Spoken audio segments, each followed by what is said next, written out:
Northwest Tulsa is a community filled with families and residents dedicated to the development of their neighborhood. What was once a successful and thriving blue-collar manufacturing community has become more known for what it lacks. The 74127 zip code's only grocery store closed their doors in 2017.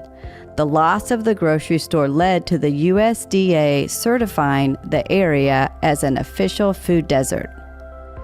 With an empty 50,000 square foot building sitting unoccupied and a neighborhood looking for renewal and support, a group of local Tulsans got involved transforming the old grocery store into a beautiful community center known as the Northwest Tulsa Hub. The Hub opened October 2019 with a marquee program, an after-school learning center for elementary students focused on supplementing their education and supporting their growth through tutoring, sports and arts, recreation, and more. Over 100 students run off the bus every day into the community center. Caring staff are eager to work and play with them. During the last 3 years, the community center has continued to grow and expand, partnering with residents, schools, and community organizations. One can step into the hub on any given day and find activities for senior adults, programs specifically designed for middle and high school students, sports leagues for a variety of ages, and monthly break nights for women. There are big plans ahead for the common good. Opening a new grocery store, expanding programs, and increasing the standard of living within the neighborhood. Come alongside us as we grow our reach through the community center and invest in the lives of students and families within the community.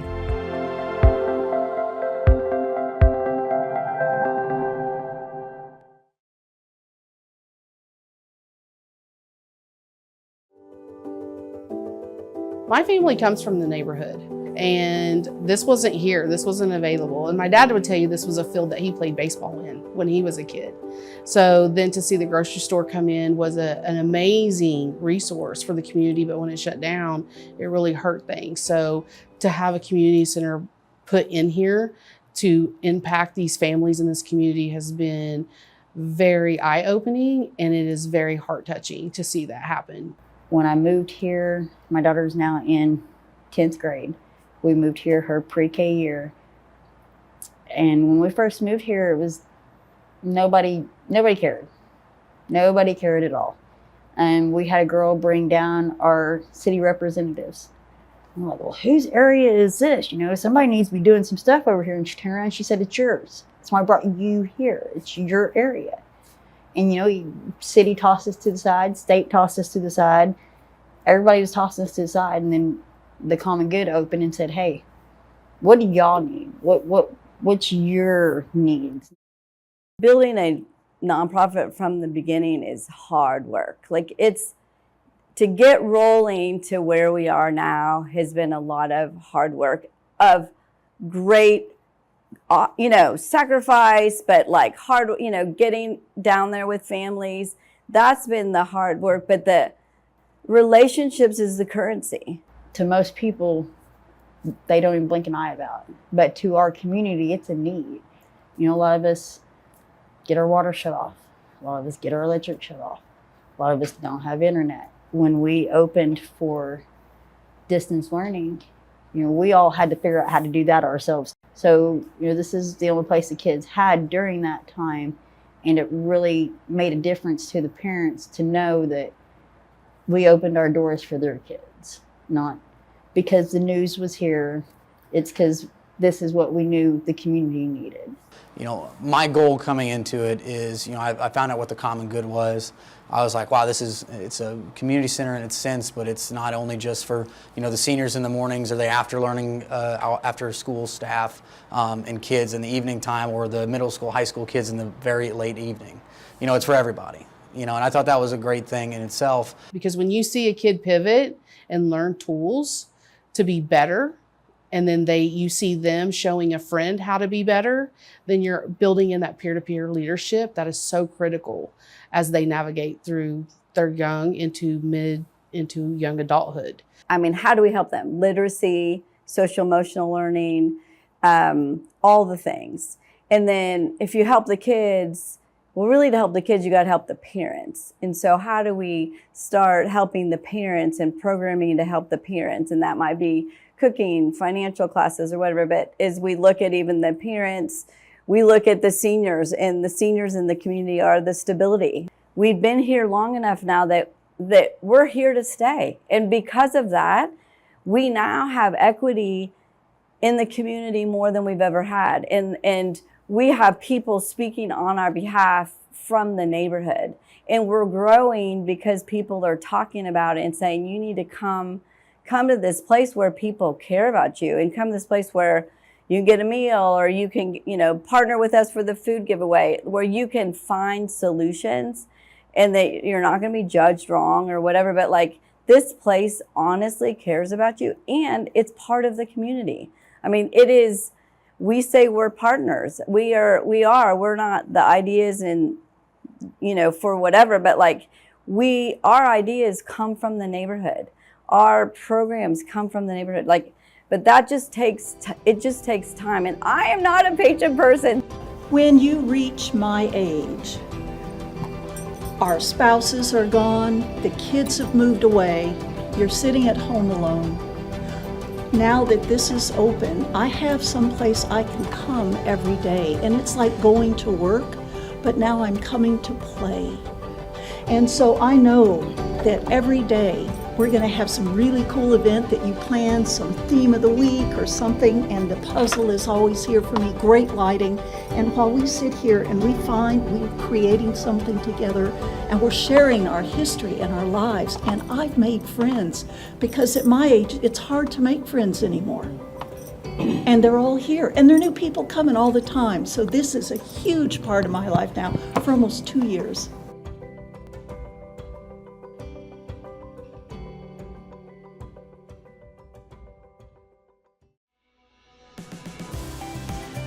Another huge expansion this year is our partnership with Food on the Move and Ascension St. John to purchase the hydroponic grow pod. So in that space, through hydroponic technology and urban farming, we're able to grow over 200 pounds of fresh lettuce and kale every 2 to 3 weeks. So it's a pretty phenomenal amount of food. And so that is freshly harvested, and then it's given out during the Food on the Move monthly resource fairs, which we host here for the northwest side of the community the fourth Tuesday of the month.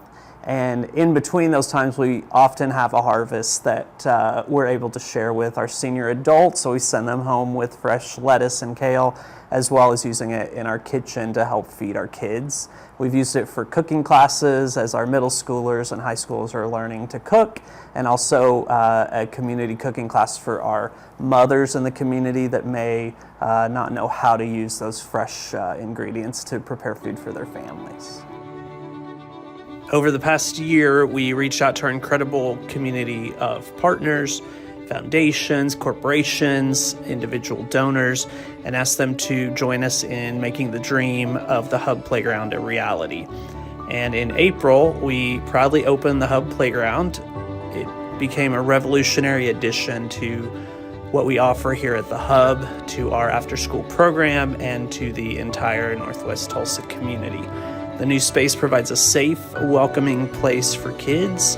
It allows them to play and grow and thrive safely. And thanks to the generosity of a matching grant, we were able to bring this vision to life. And it creates a wonderful space that will benefit our community for years to come. We see the kids out on the playground every day after school, just enjoying nature and getting that important vitamin D and lots of laughter. And it also provides a place for our teachers to take a little break and watch the kids playing in a safe space. We've also been blessed with some picnic tables through some donor gifts, and so now that creates a space for the kids, the teachers, and also some families to sit and enjoy maybe a light snack while the kids play on the playground. Last Friday we had 72 seniors come in and exercise and play bingo and have lunch and all that. And even as we continue to grow, then it was like, how do we really help the middle schoolers? And our facility was really geared toward the little kids.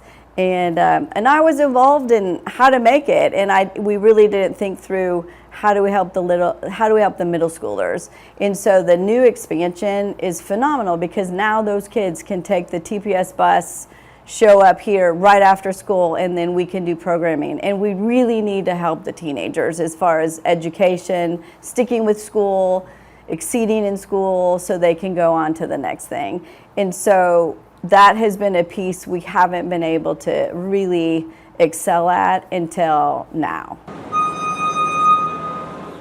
I am so excited about the expansion, because then that's more lives that we can bring through our doors and really make a difference and help impact the community even better. Well, one of our biggest challenges this year was handling the growth of our middle and high school programs. So it was a great problem to have. And when they get out of school, there's no place for them to go until our younger kids leave the building, and then our middle high school kids can come. So there's usually a 2.5 hour gap from the time school's out until they are able to come to the hub.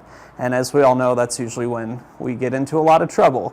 So our goal in expanding the building and the footprint of our location here is to provide a hangout area, a lounge, and some classrooms specifically for our middle and high school students. So as soon as they leave school, they can come straight to the hub, and they'll have a designated space that's separate from our preschool and elementary school age children, and that there's a safe place for them to be immediately when school is out. And like I tell every single one of the kids when they come here, especially for our open gym time with the middle school, high school kids in the evening, is I say, when they come through these doors, it's a safe place.